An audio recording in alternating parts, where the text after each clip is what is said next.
What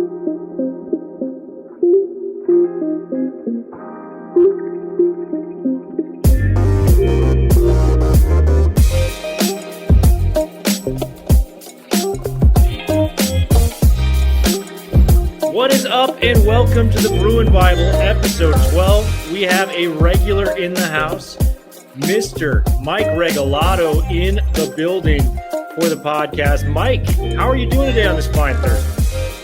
Good, thank you. I'm just waiting. Bye weeks are always weird because it's like, okay, time for rest. But, from a fan perspective, you can't wait to see your team perform, whether it's good or bad. But I can imagine UCLA fans, they want to see more of what Chip Kelly's doing this season. And Fresno State's going to be a really good test. Fresno State's going to be a really good test. I want to rewind back to the LSU game. You were actually at the game. Am I correct in that? That was nuts. Yeah, it was quite an experience. I picked, on the show, I picked you to win on the show. To win. Yeah. I had an 11-point win. UCLA won by 11 points, not the exact same score, but for betting odds, people should, just listen to me. I actually don't. I don't know what the gambling scene is like.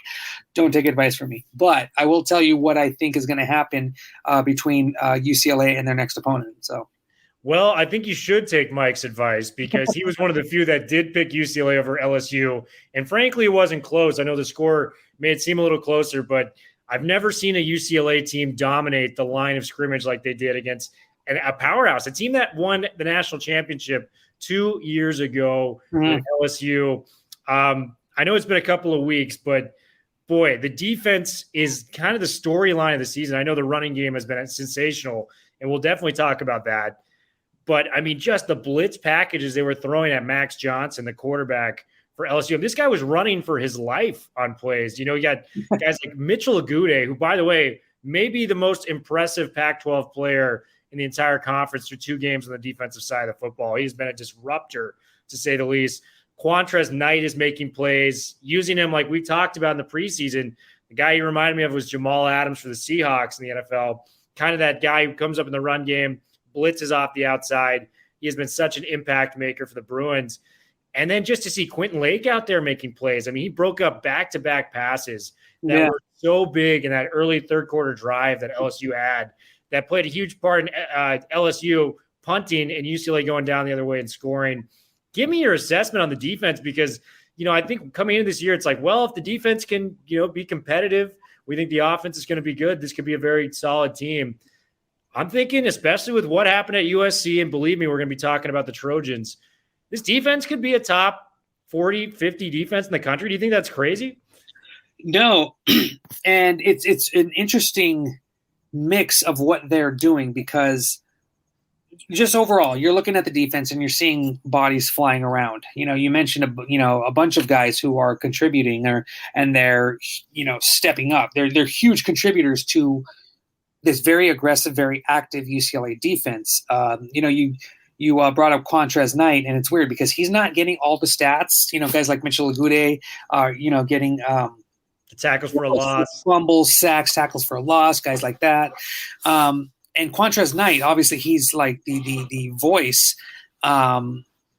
He's like the energy behind the defense. I've kind of thought of him as kind of like an Obi-Wan Kenobi type of character. Love it. The old guy who knows what's up, trying to guide the young folks. But when he needs to get in there, he's just going to wreck stuff. And it's just everyone is just following suit with this plan that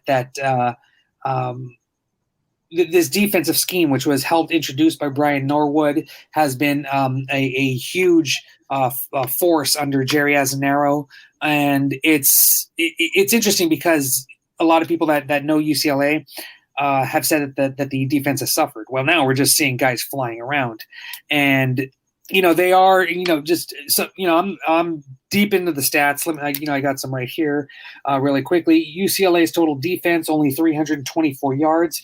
They are allowing 286.5 yards through the air. But two things.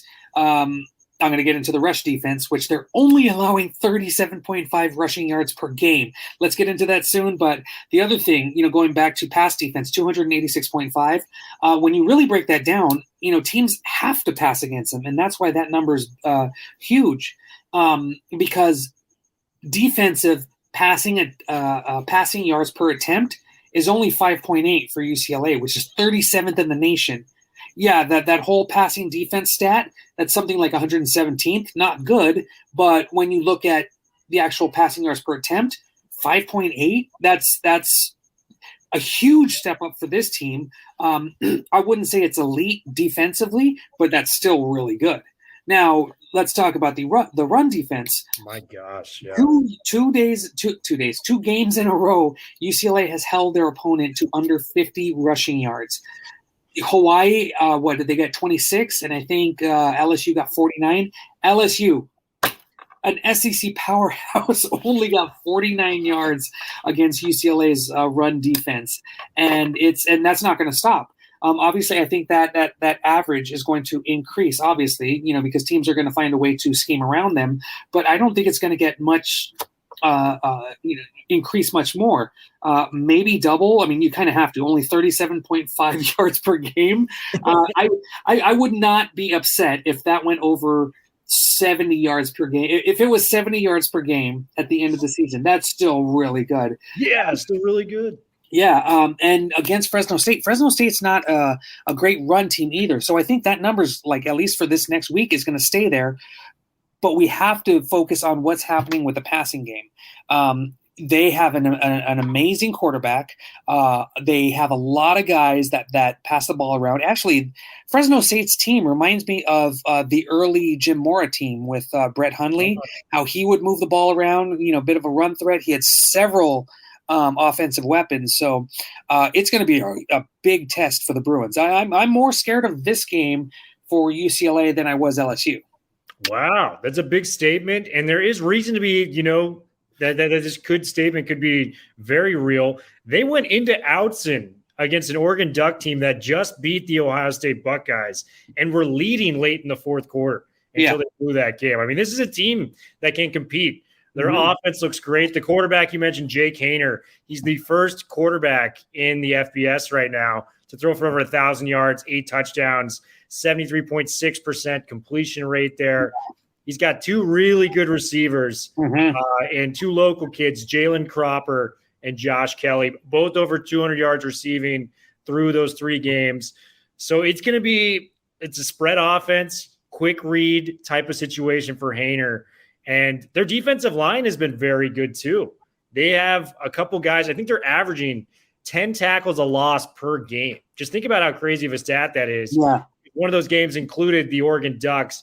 Kevin Atkins and Aaron Mosby are a handful from the Bulldogs in the defensive line. But with that being said, I feel very confident. I think Fresno State is a great team, and this does scream out trap game, especially after an LSU game. But we had an extra week to prepare for them, which makes me feel a little bit more confident. Maybe we got out all the celebrating last week and kind of got to work this week. I still think our run game could be top 3 in the country, maybe number 1 when all is said and done, given what we've seen from the offensive line. I mean, we were dominating up front, rushing the ball with Charbonnet, Britton Brown. We haven't even seen Dorian Thompson-Robinson kind of break out yet on the ground, which is something to watch for, because I think we're actually going to let him loose a little bit more against Fresno State. And I feel confident. I think my prediction for Fresno State is that we win by 2 scores. It'll be very close, but I do think we pull it out at home. I think this team is built to last. And what do you think about that statement? No, you hit all the, big points. As far as trap game, I would just kind of disagree slightly. People have been bringing that to my attention. And, with trap game, it kind of implies that teams are looking past a certain game when they have a bigger game, in the next week or on the horizon. UCLA has Stanford, which just had a statement win against USC. But it's still there's still a lot of questions for Stanford. But either way, that's for Chip Kelly and his players. From what I've seen, The Stanford game does not exist right now. It's Fresno State. They are 100% locked on to Fresno State. And, I was talking to some of my podcast partners, and they brought up a good point that, they all the players heard all the rah-rah, the hoopla, all the cheers, and UCLA is so great. And then they were on a bye week, and then Oregon kind of surpassed them, beating the number 3 team in the nation. And that was good because it seemed to temper that excitement. And so, that was something I didn't think about, which is, all of a sudden the attention is off of them. It kind of helps to not always have questions or people, saying, how good you are, what's going on. Either way, Chip Kelly has always had this team focused. And right now, all their from what Chip Kelly's been saying, from what I've been seeing, it's all about Fresno State. They have to focus on Fresno State. If they don't get this win, it's not going to derail their season. But even if they lose by like a point, they still lost. It's still a loss, and it's still going to set them back just slightly. And it's going, depending on how they lose, it's going to raise a bunch of questions. But, similar to you, I do think that UCLA will take control of this game.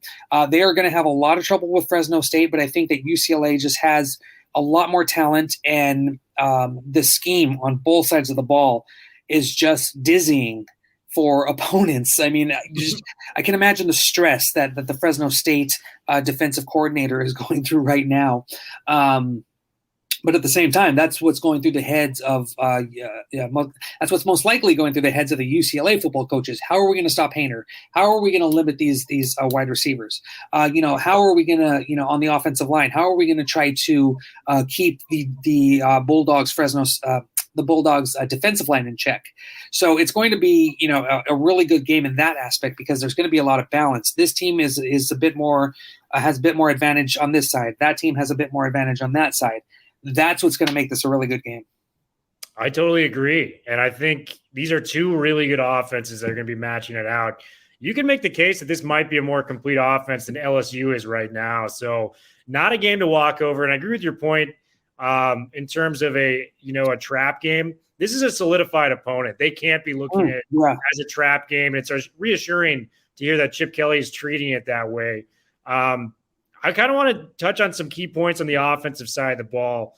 Charbonnet has been absolutely more than advertised through 2 games. Yeah. I mean, looking like one of the strongest running backs I've ever seen. And this goes back to a guy that I've watched a lot in the NFL.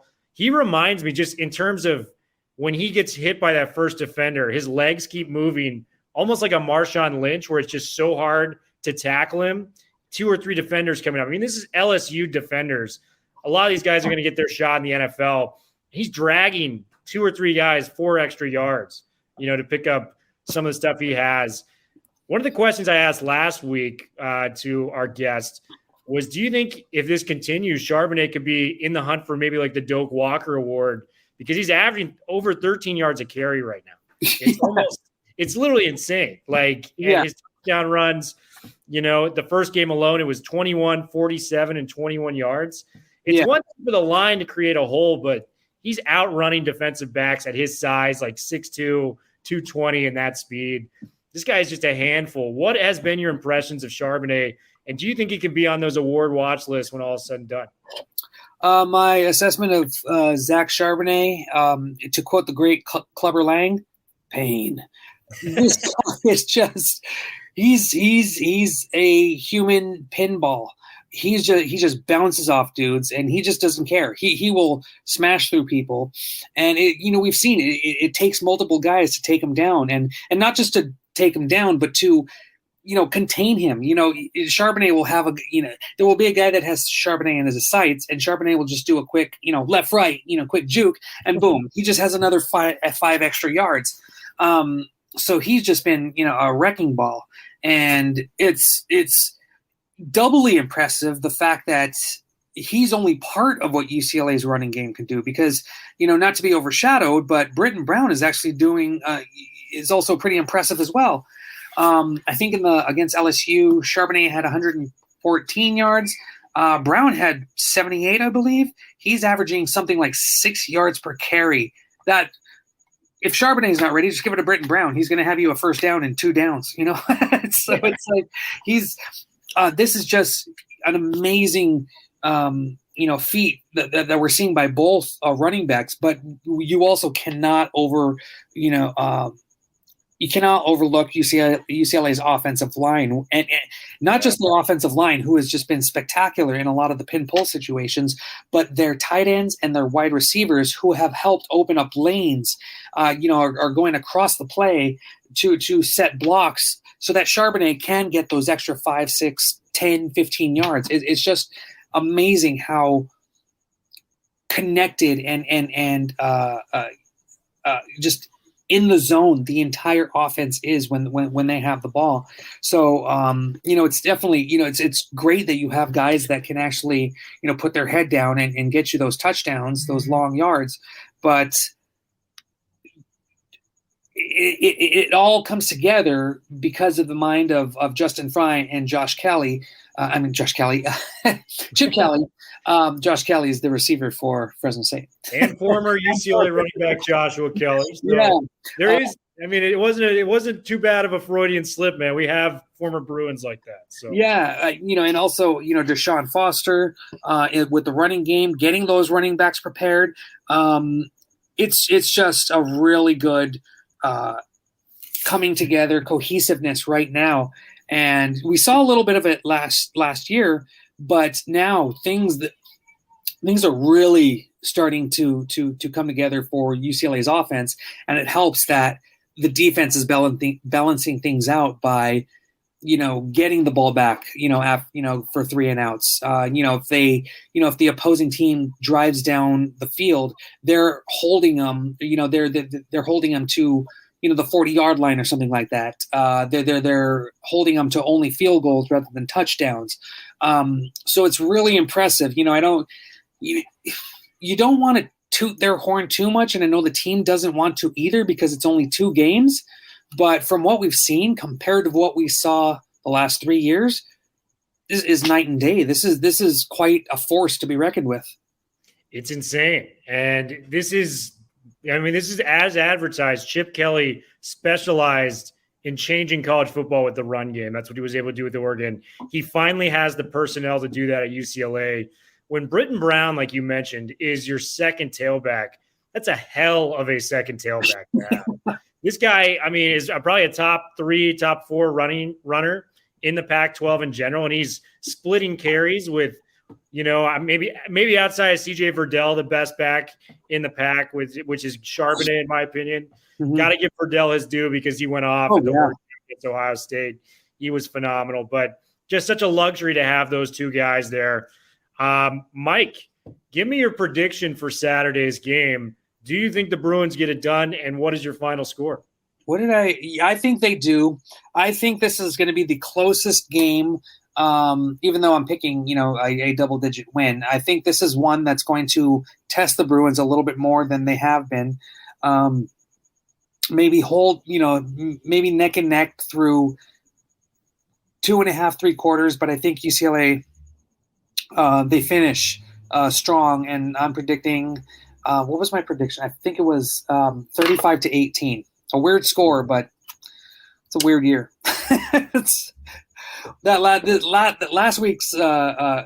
Last weekend of college football was just nutty. So I'm starting to embed the crazy and chaos into my predictions and what is going on this year. So. No, I think that's a fair estimate, man. It was one of the weirder college football weeks in just recent memory. Whatever, everything that happened last week. I'm with you. I think they win by 2 scores. I'm going 41-27. I think it's going to be nice. 34-27, maybe late in the 4th, and either Charbonnet, Brown rip off a huge run. The one guy I do want to touch on, too, before we go to USC and their coaching search, they finally let George Kittle drive this past week or 2 weekends ago against LSU. Mm-hmm. Boy, was it awesome. He made only 3 catches. One of them was a 75-yarder where he's outrunning LSU defensive backs. 2 of those guys are going to be probably first-round picks. Mm-hmm. He had that huge 3rd down conversion on 3rd and long in the red zone that essentially kept the drive alive. We didn't have to kick a field goal. We punched in a touchdown, which kept the momentum with us. Greg Dulcich, man, this guy is a walk-on, and he's arguably the best tight end in the country after what I saw against LSU. Give me your assessment on him and just kind of how far he's come since he's been here, because this dude walked on at UCLA, and now his two biggest games of his career against USC and LSU, two powerhouse teams. Yeah, and it also, says a lot about what UCLA has been able to do with tight ends. I mean, you had Caleb Wilson a few years ago. You had Aussie. You had the other Wilson I'm blanking on. So they have a good collection of tight ends. And also for next season, they have 2 4-stars coming in. So they're not going to stop. Can't stop, won't stop,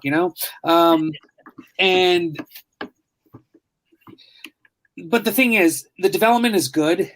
But to find a diamond in the rough like Dulcich, like you said, he was a walk-on who's now considered one of the best tight ends in the conference, if not the nation. Just his moves, like he caught that one ball from Dorian Thompson-Robinson, who set it up perfectly. For those who mocked DTR's accuracy in Game 1, okay, you had a little bit to go on there, but DTR has showed that. When the play call is right there and it takes the defense, off of their game, and you set up your receiver with your quarterback, you have to make that throw, and he did. And then Dulcich just did the rest. The ball was kicked off. I think it was UCLA's 3rd drive of the game. They had scored. LSU just scored, so. To go 75 yards on that play, to have Greg Dulcich just do the rest of the work, juke one guy, and then it's funny, if you look carefully on that catch, there were 2 guys that tried to bring him down near the goal line. If the second guy never showed up, Dulcich would have been tackled probably within the around the 5 or 4 yard line. But with that second guy, he kind of grabbed him, tackled him, and he bounced off him into the end zone. So I don't know if Dulcich saw that, if he was able to just brace himself, but to have the wherewithal of where you're at, where your defenders are at, and to bounce into the end zone is it's just amazing. I just, it's got right there. Rishnikov moves from Mr. Dulcich in the open field there, man. It was unbelievable to watch. And I mean, I'm a huge 49ers fan. He wears 85. He has always reminded me of Kittle because he's so fast once he gets the ball and he goes towards contact. He is not the guy that's going to catch it and go out of bounds. He's like, bring it on. I'm going to go through you or around you. Yeah. I mean, it's so much fun to watch. And you mentioned all those great tight ends, the Wilsons, the Aussies, the other Wilson. He might be the best when all is said and done, at least for this individual year, when we're really looking back on it, because this guy, and he looks fast on the field. I think he could run like a 4.6. If he plays his cards right, this guy could be a top 2-round pick next year in the draft. I really believe that, given what I've seen from him and how he's beefed up. NFL is in this guy's future. He's in the conversation for the Mackey already. A couple more big games from him. We could be talking about a 1st or 2nd round pick. I love it. You got UCLA winning. I've got UCLA winning. We have to talk about the arch rival across town. Clay Helton fired after the embarrassing loss to Stanford this past weekend. I want to hear, who, in your opinion, do you think is a realistic option for USC to get? And who would be the coach that you would hate the most if they were able to get him as a UCLA fan? I mean, that's all tough, honestly, because it's so fresh, and we have 12 more weeks of the season. So, I don't know. It's, I don't want to speak on USC too much because I don't know what is going on, in their administration and internally, but you have to note that they have made some big time mistakes in the past with coaches, not just hiring coaches, but potential ADs as well. And now they seem to have a guy who, Mike Bone. He's done some good stuff, but it's weird to say this, but now you can measure someone, an athletic director especially, against what Martin Jarman has done at UCLA. Martin Jarman has changed the culture. He has been the face of the athletic department. He has done so much. Mike Bohn hasn't really done that. He's just been another administrator that took his seat and is doing what he can for USC. Now, will he? I'm sure that he's getting a lot of pressure from boosters and alumni, but I can't really speak on what he can do. It's unless there is like some sort of shift in mentality, they have to get someone, and I can't believe I'm vying for USC to actually do this, but you have to get someone who will take complete control and will just do whatever they need to win. Is that possible when you have someone like Mike Bohn who might tinker a little bit behind the scenes about what assistant coaches should be here and stay or whatnot, this and that? That's something that the incoming coach is going to have to deal with. But as far as what coach can bring him back to the promised land, it's hard to say because all the main ones, they're saying what they need to. Like, oh, I need to focus on this week's game, blah blah blah. But you can, reading the tea leaves and what sources are saying to reporters. I think I'm blanking on his name, the Penn State coach, James Franklin. Thank you. Franklin is probably the one I would be worried about the most. There's been talk of Eric Bieniemy, who's also good, but at the same time, he hasn't had a head coaching gig. Obviously it's not similar, but when UCLA basketball was looking for a coach, a lot of people were saying, oh, you should, look, internally, check out these former UCLA players who are now coaches. And the thing with that is like, yeah, but they don't have head coaching experience. They don't know this current culture. And then they go out and get, go way outside the box and get Mick Cronin, and boom, you have a Final Four team. You have all this excitement and fervor in Westwood at Pauley Pavilion. USC kind of has to do something like that. Again, I hate the fact that I'm talking about it, but from an unbiased perspective, if USC wants to get back to prominence, they need to hire a guy who they're going to let take the reins, who is not, suspect, if you will, like Urban Meyer. That's always been kind of like weird to me for USC to go out and get Urban Meyer. Yes, he's a great coach, especially college, but been a little, shady dealings, behind the scenes, when he was at Florida and then leaving a program after, only a few years. He hasn't really set a legacy at, one spot, where, he was at Utah, then he was at Florida, then he was at Ohio State, and he's left for various reasons. So like that one, I think USC has to be a little bit smarter to go after someone like Urban Meyer, who, even aside from his health problems, he is an older gentleman who's been around the game for a long time. How long is he going to be in this gig? So, I think they don't need to go out for, a young hotshot.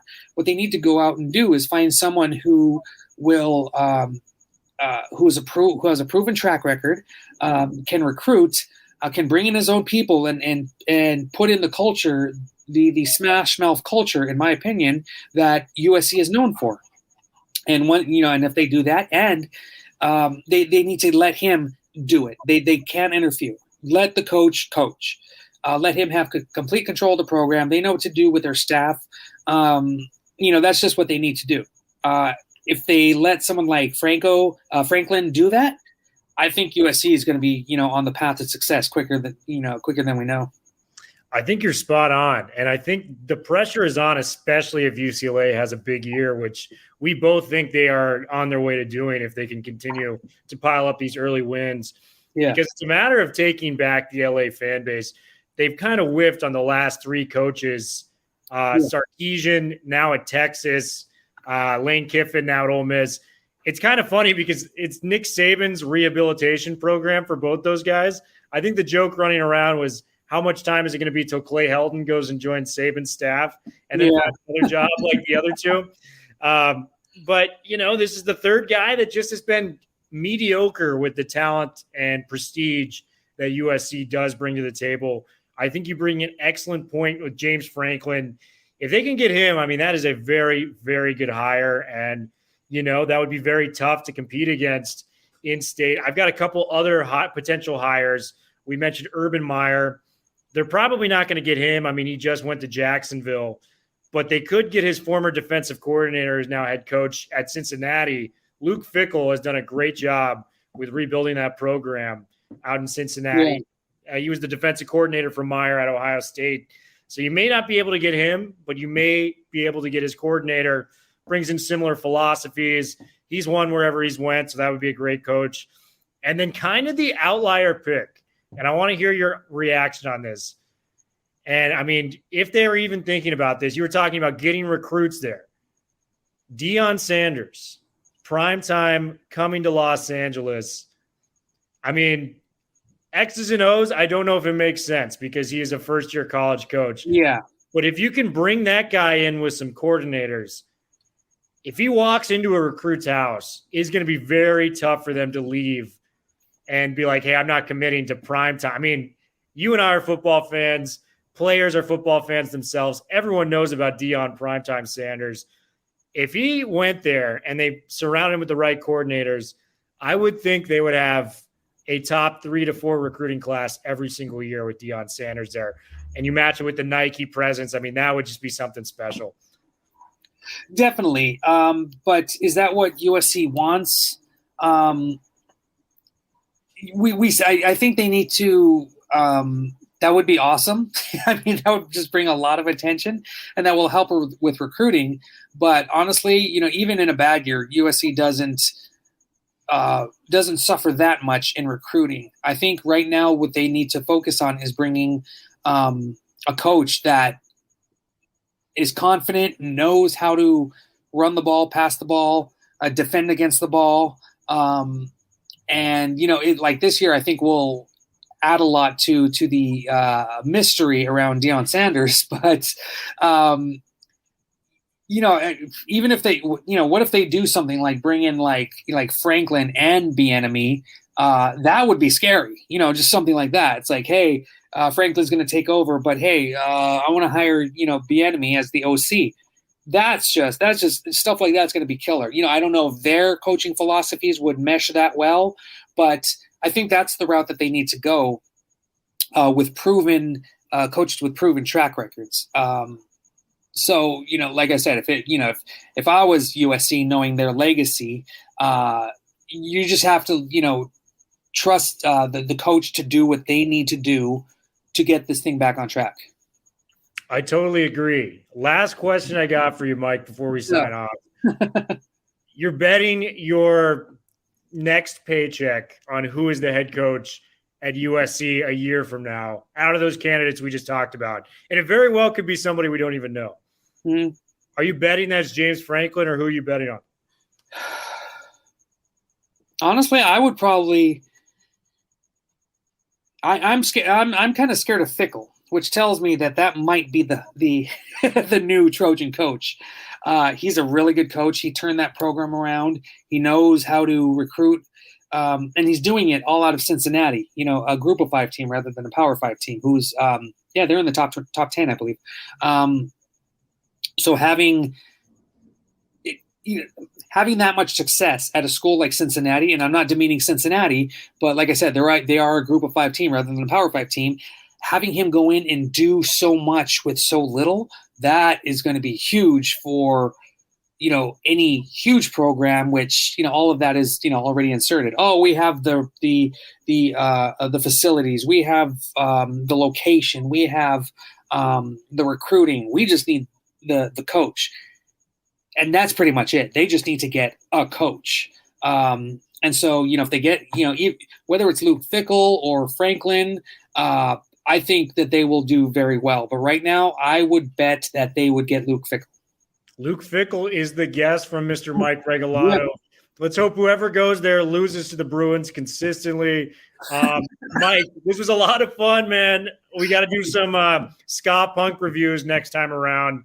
My dude, great to see you as always. Have fun at the Rose Bowl, and let's get another Bruins W. Thank you. Yeah, we're going to be out of there probably Sunday at 5 a.m. That's going to be a late game. That's total Pac-12 after dark.